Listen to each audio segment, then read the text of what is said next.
Yes, my old friend, I've come to talk with you again, because a vision softly creeping left its seeds while I was sleeping, and the vision that was planted in my brain still remains within the sound of silence.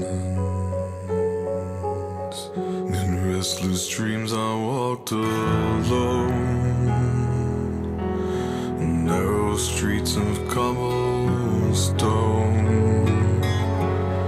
neath the halo of a street lamp.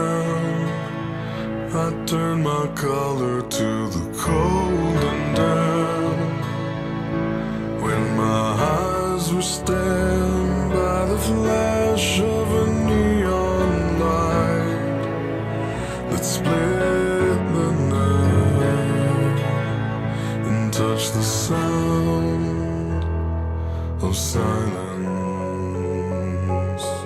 And in the naked light I saw 10,000